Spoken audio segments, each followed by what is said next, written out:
Hi everyone, I'm Chef Dennis, and welcome to Around the Kitchen Table. And it's getting close to that special time of year.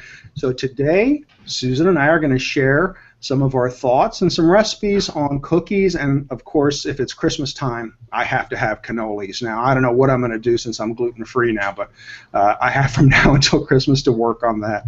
I'm sure you will. Hi, Chef. How's it going? It's going good, and actually I have a plan. It just involves me going out and getting a pizzelle maker, because I saw some recipes for gluten-free pizzelles, and I also know that you can, if you get them before they harden up too much, you can roll them. So, those are lacy things, right? Yeah. Yeah. Yeah. So I may end up seeing if I can stuff pizzelles with cannoli cream. If not, I'll make pizzelle sandwiches. Either way, I'll get my cannoli. You are definitely at least half Italian. Yeah, at least. There is no doubt.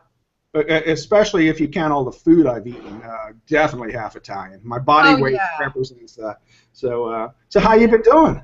Good, pretty good. Had a busy weekend. I got the Christmas tree. Went to see Santa with the grandkids.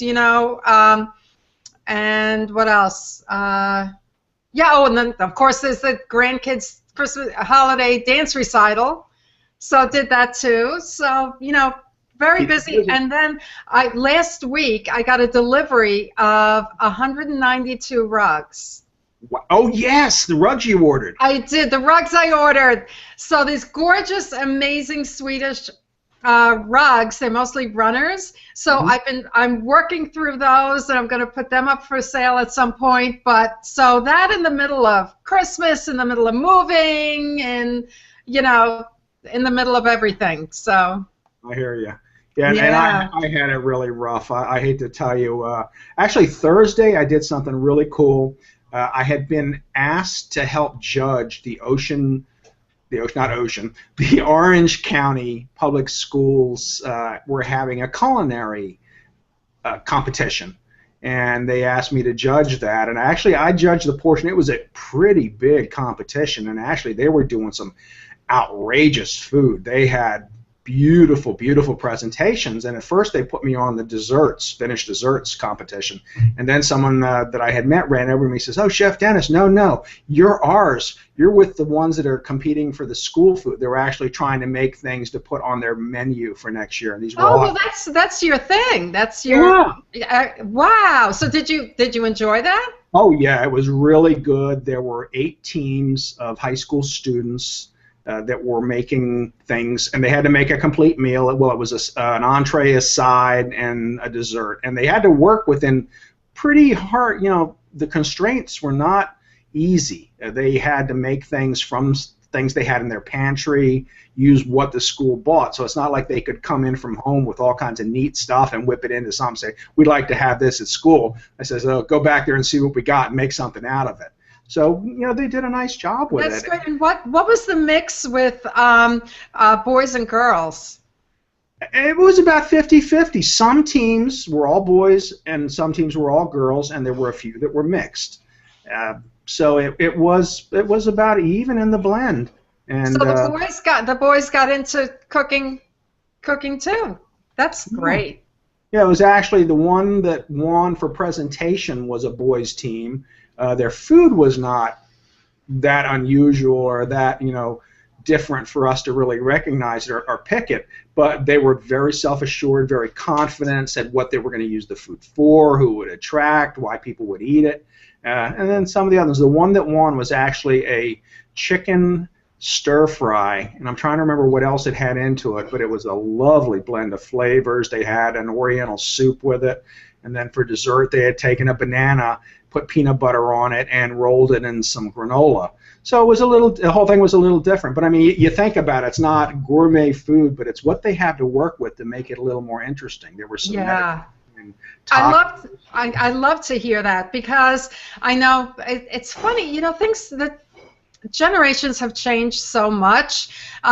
For example, I was a normal cook. I love to cook at home and everything, with my kids. But all of a sudden, my son, he just took up cooking and enjoyed cooking and enjoys cooking now. And I have found in the later years of my kitchen design practice that more and more men, even, you know, not in the beginning of the careers, but in the middle of the careers, have become more and more interested in the kitchen and in cooking. I don't know if you've seen that at all, but me and my industry, we've absolutely seen that. You know, I have seen it, and I think part of the reason is that all these two-parent working families or single mom families that don't always have time to cook, the boys start to take up some responsibility. And honestly, it's gone away from, well, it was a girl thing. Not that it ever was for me, because I love to cook. Yeah. But, you know, it was always thought of as, well, you know, the girls are doing other things now, so the boys, if they want to eat, they got to learn how to cook. Yeah, you know? That's right. That's right. So, yeah, so no, I definitely see a change, and that's why I was curious about that. So that's all good. Yeah, and I think it was pretty much split up between everybody who was there, and there were like maybe 300-400 contestants all together. It was a huge competition. So it was really fun. And now I decided to go in and be colorful, so I wore this.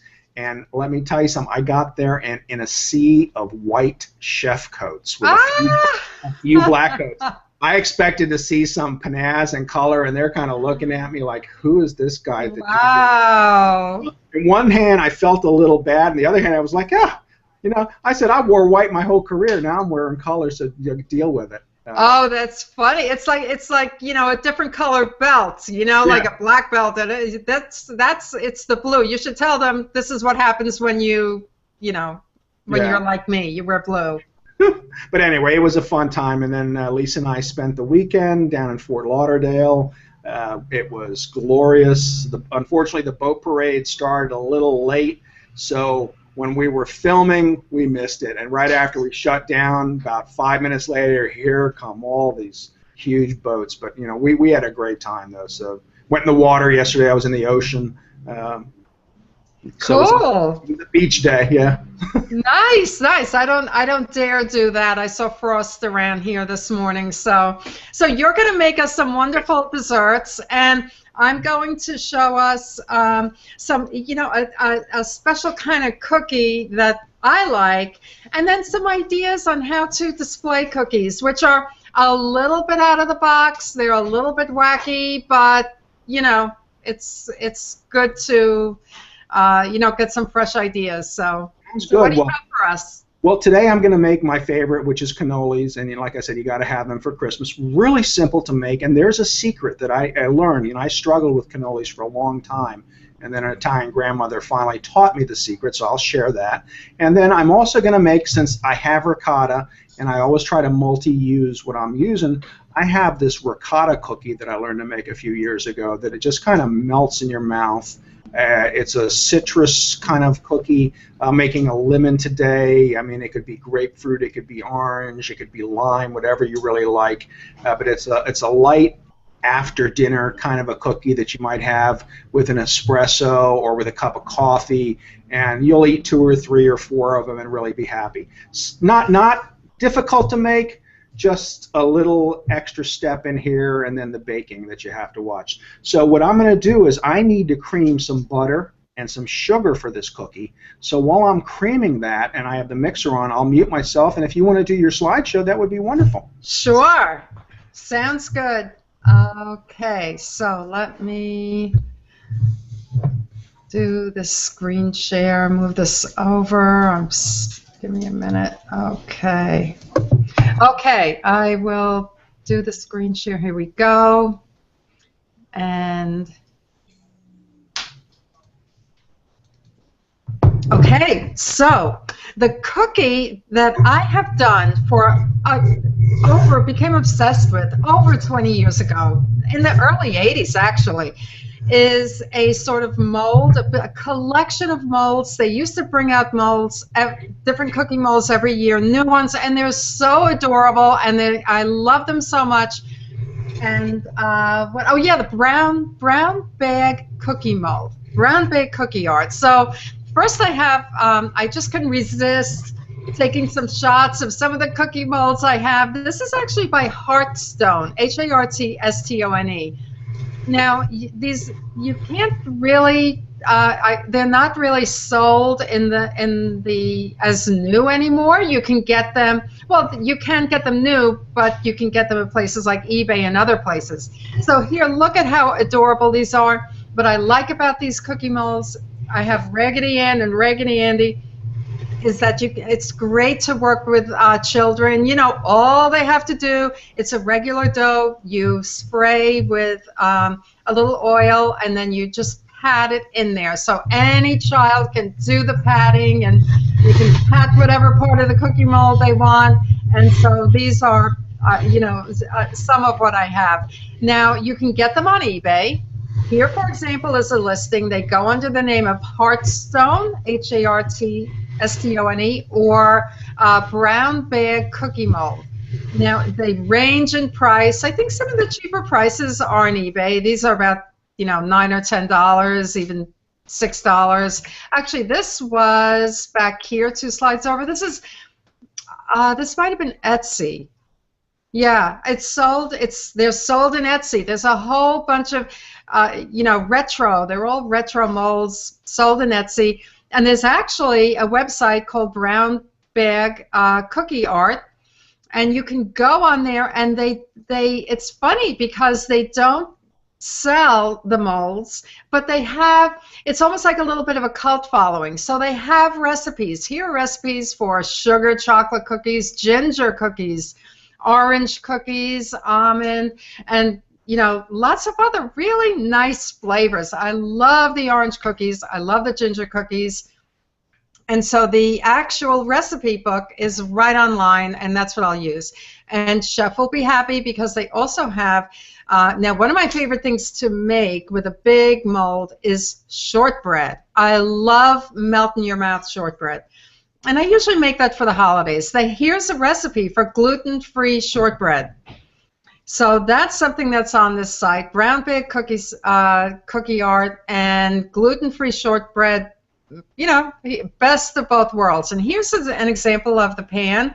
And again, you make the dough, and then you just, you know, pat it in the pan, and it is just, you know, I'd almost rather have a piece of shortbread than a big piece of cake or pie. I really would. Here's one of the Etsy pages, and you can see the molds. Some of these molds are $6.95. I swear I spent $20 for these molds way back. I think I really did. Now I'm going into a few images real quick, which is about displaying your cookies. And you know what? Once you make them and you're entertaining, there are different ways to display them on a countertop, on a table, and some of them are kind of quirky, but I like to get inspiration when I go to trade shows, and I see they have the top designers at trade shows. This one was in Milan, where they're accessorizing their booths. Here we go. You know, I mean, here we have a ball of twine. We have 2 busts. You know, we have books, and then put a tray of cookies there, and your cookies will seem like they're practically made of gold. So I've spoken before about oversized. Bring some oversized items in, and then, you know, here you have 2 vases, bottles, put a tray of cookies in between. On the right, you have a lantern. You know, certainly unexpected, but if you put it on a coffee table or someplace else and you sort of surround the cookie platter and you make an arrangement. You know, here I love the look of the tea towel. A tea towel with cookies, with cookie platters off the side of a table. I love that. Here's a bird cage. Don't ask me what the connection is, but you know, it's interesting. A retro sort of, here's a very modern kitchen and a retro piece, and again, you put the food on the table, and then it's actually, you know, a piece of art. It's an art installation kind of thing. You have books, you have cherubs, you have the modern oranges, the color pop. I like the idea of pomegranates around a you know, a tray of cookies. I even like the visual look of a carton of eggs, which, you know, are in the cookies, and you know, here's some red, and then we have some old books here. So I like disparate things. I really, and I think it will elevate the feeling of the cookies and the look. So it's a little different idea. It's a little out of the box, but you know, I think it's interesting, and that's my little show. What do you think, Chef? That was great, you know, and I have to say I've never used cookie molds like that. You know, I'm not even a big one for cookie cutters, but I love the look of that round mold that you had. All the pieces are coming out in triangles. I may have to get one of those and try, because, you know, if a gluten-free cookie isn't the best tasting, that'll at least make it a little more interesting too. So, you know, that's a good thing. Yeah, shortbread. It's really shortbread, and the shortbread, here it is. And let me tell you, it is so good. And there's a recipe for gluten-free shortbread. Now, so, you know, and there's one for like authentic Scottish shortbread. So that's really where it originates from. Now, most of the molds, are they for shortbread? No, they're for cookies. So any kind of cookie. Well, you know, because they're a mold, I like to stick to their recipes, because I don't know how the cookie will react in, you know, in another recipe, how it will react with the mold. But are they like basic sugar cookie kind of recipes or butter cookie recipes? Yeah, yeah, butter, sugar, yes. Okay. Yeah, they are basic recipes. But I mean, look at this. Look how adorable this is, and you know, and it has so much detail, and you make you just crank them out, and you build a collection, and it's a lot of fun. There's also a hole at the top of them. You know, you can hang it from a window. You can hang it on a tree limb or anything. So it's fun. That's pretty cool. Thank you. Okay. Really, really nice, and a good idea for some cookies. And I love the idea of molds. And you don't have to get a lot, but maybe you buy one this year or two this year, and then next year you might get another one, and then pretty soon you'll have a collection. Exactly. Very nice. So I creamed my butter and my sugar, and when you're making a cookie, you know, that's one thing you want to do. Now, one of the things I learned that I had never been aware of before, since I said I never was a professional baker, and I never really learned how things work, and then people from King Arthur's Flour sent me this video, and there were quite a few aha moments why my cakes failed. But one of the things that came to mind was whenever you're working with butter and eggs, you want the eggs to be at room temperature along with the butter, along with anything cold that's going in there. Because number one, with the butter, if you put a cold egg in there, the butter is going to start to seize and get cold again, and it's not going to be smooth. So you want to make sure that, you know, you give yourself time to warm everything up. So now I'm just going to add in one egg, and it's really pretty simple. I creamed the butter for a while. You just want to make sure that this egg gets nice and mixed in, not overbeating it, and that it's thoroughly in.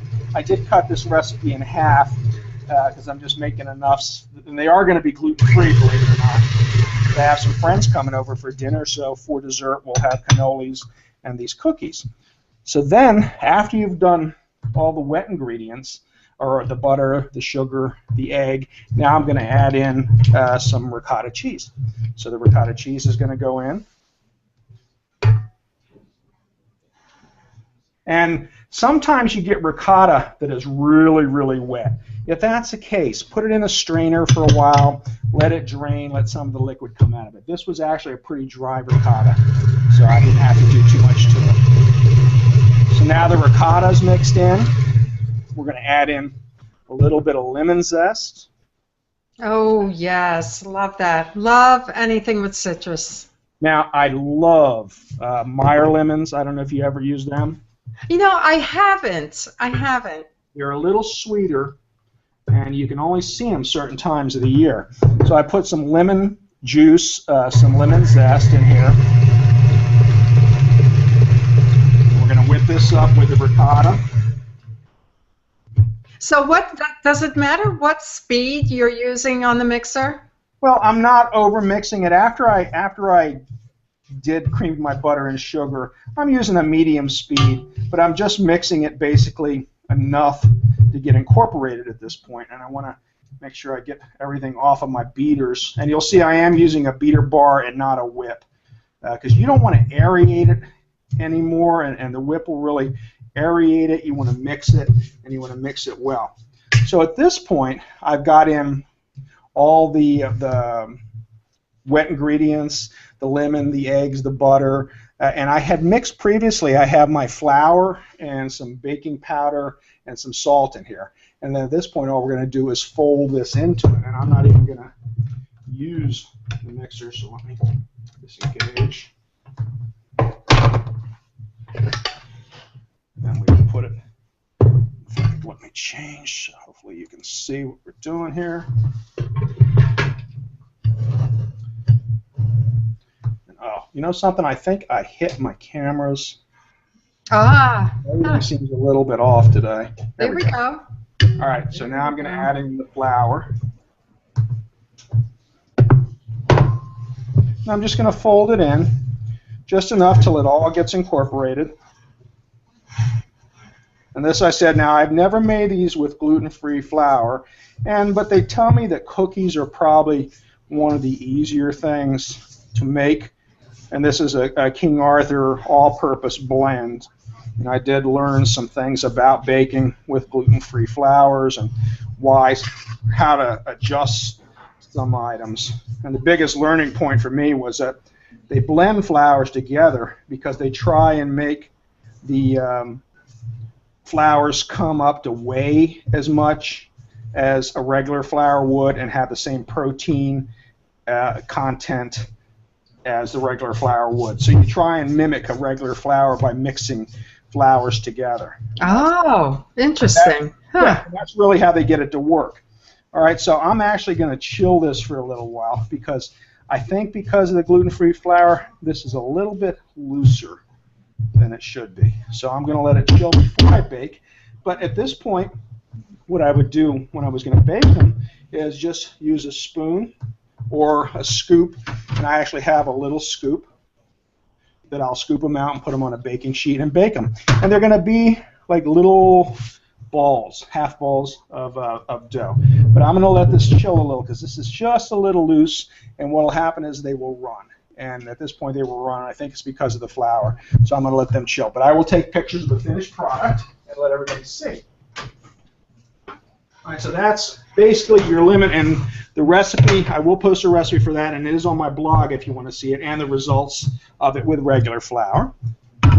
So now what we're going to do is we're going to mix together. Let me get a whip.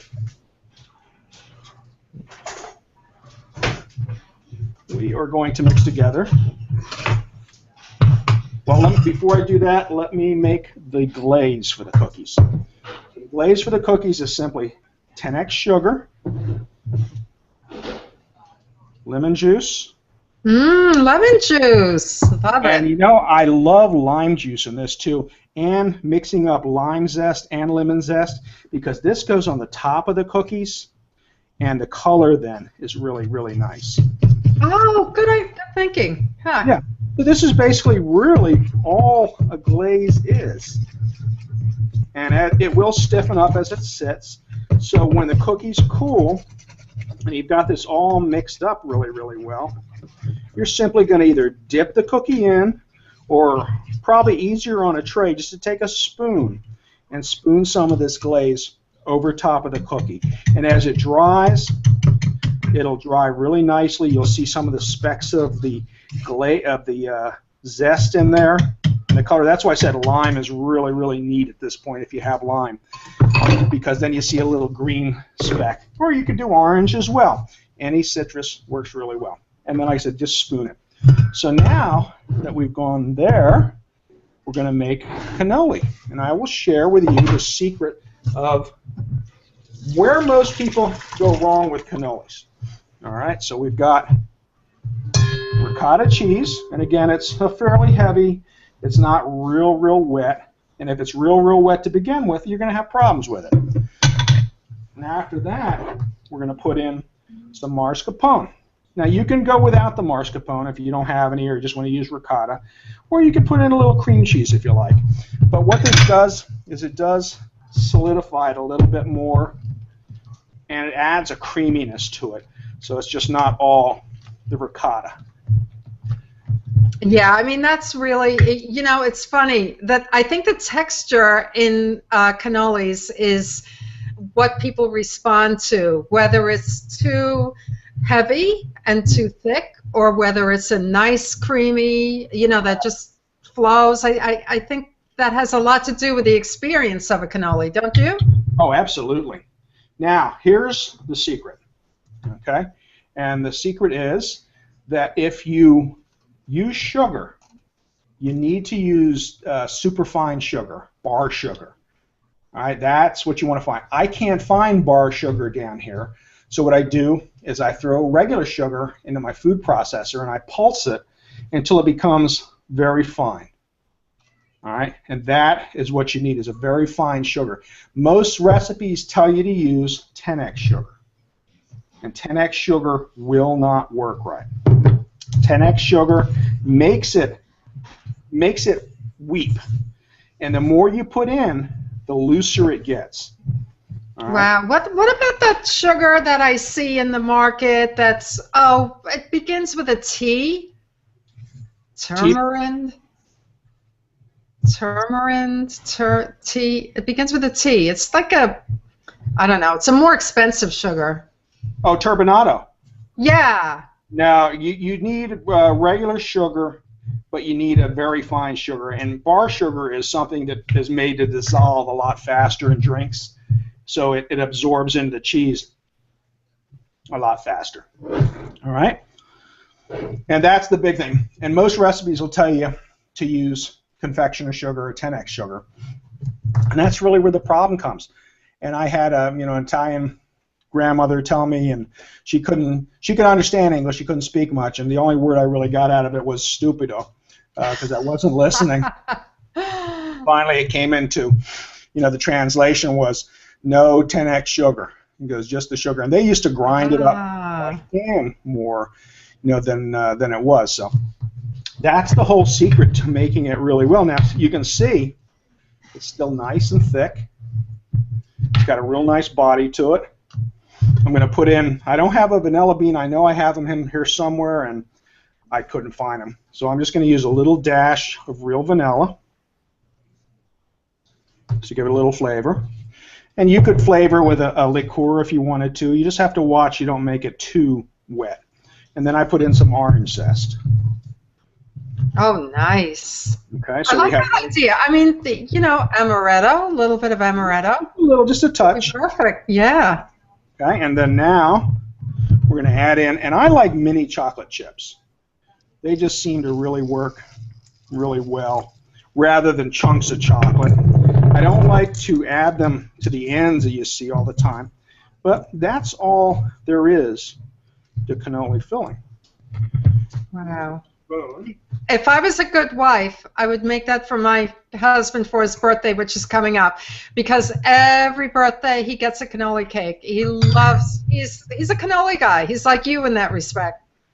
I actually have a recipe for a cannoli cake on my blog. I made a couple Christmases ago. It was called Oh Cannoli Night. What you want to do now is you have your shells.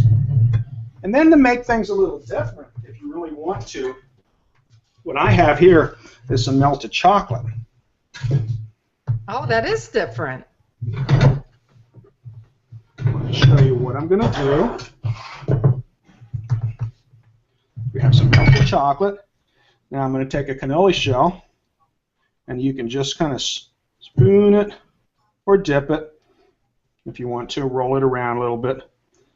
Get a little bit of chocolate on the outside. And then you're going to want to let it set before you fill them. But you can do this with dark chocolate, white chocolate. And then you want to take some pistachio. Oh boy, we have a lot of dimensions here. A lot of flavor dimensions. And you never do the whole thing. You just want to do the end. You want to just give them a little taste of something. All right, so you can make some plain, but everybody always likes chocolate. Can't go wrong with chocolate dipping. And I don't know if you ever thought about it too, but we used to take those pretzel rods that they sell at the grocery store. Yeah. And dip them in chocolate. And then you can also, and they make really nice, when people come over, little snacks for them to have along with cookies. And you can do pistachios on them. You can do sprinkles on them.